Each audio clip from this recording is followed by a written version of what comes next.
Albert Camus, nédig a trídig go dtí nédig a seasca. Ba cuid den cóilíonacht rancach san Algéire Camus, agus a bheán is a smaointí mónlathe ina cúintí a bhain le na hágantán. Ba hóisialach ceart críochnathe a bhí baúil leis na daoine a bhí fé latram. Ba gcuine idir gáhéal agus an rion sin a cuid séthar. Dahnóin gur caiise cuid mhór dá héal sa bhrainc, mar an tréthe bhainean leis an Algéir ina scríbhneoireacht gona gríon gan trua a lón i gúirta farige a fian gúirt is a fása ganimheh gan teoran. Tá cruas ag buint le thuaiscealta Camus. Beálaigh leat do lábha a gora a gréasach uair a cuid smaointe. Ba bhain lia i mun scanathe agus ag nochtú dóing meána carachta. Braithnítar agus a uaircealta mar léirú a món meán eisiach a tháinig chun cín sa bhíthú héis. Bhí Camus ina cónaí sa bhrainc le ling rémas na nása agus fearr siacha céad leabhar an strainséire i nédig a dahad a dó. Dhéan, Diarmid ó Gráine, astracán go Gaeilge ar a dáilsigh coscéim i fiche a sa dóiag. Buineann an scéal le miúsáilt, fearr gan cáil, atá ar sábhíonn só ach nach léiríonn mar an spéise in éí las múda hen is a cuairmí béga séalta. Is duine le crí cnasta ach ní ghlachann sé leis go bhfuil éon ceart ag éon údarrás na éon duine las múda hen ólas a áilt ar a cuid mátha I mánacha nó smaachta imitéir. Lena cuis sin is mar a céiledó a bheith beanú marmh.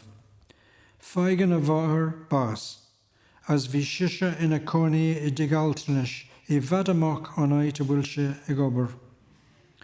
Nuair a hagan an teachtacht hiige go bhfuil sé marmh, tugann sé cuairt ar an gcóirp, ach níl éon rion den bhrónéir, ag caithfh tortín agus ag ól cupán caifé os ceanna cónra.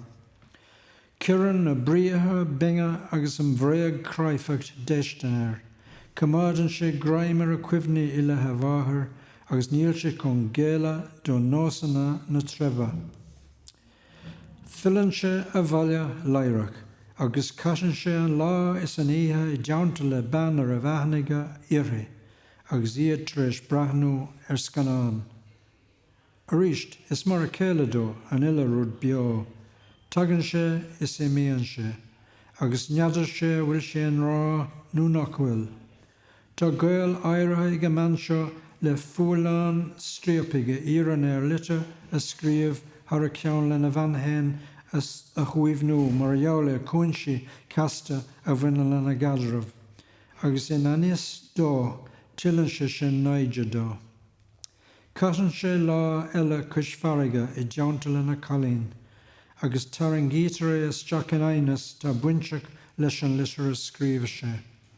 Tá teas na gréine tréis dolí bhaimir, tá líon go bhfuil gunnar ar iompríige, scuilann sé trithimpeas le Harbach áirithe agus maríonn sé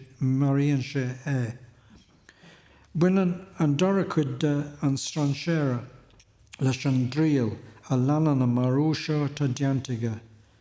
Had a bhíonn sé gur a beisan a dhéanamh cuir ach ní léiríonn sé ahrachas ar bith. Is mar a céiledó gach éin gníomh agus ciarann an cléanna seoige olc ar lucht a cúisethe. Caithar isteach I gilíne nach bhfuil annach presúnig Arbacha, agus nuair a bhíoníonn sé dóibh na cúisna a bhfuil sé ann taid choréiseach tuiscannach leis. Cuirta dríadóir ar fáildó le cosanta dhéanamh ach níl sé sásta breaga insint fiú ar wahala na bhatha hain.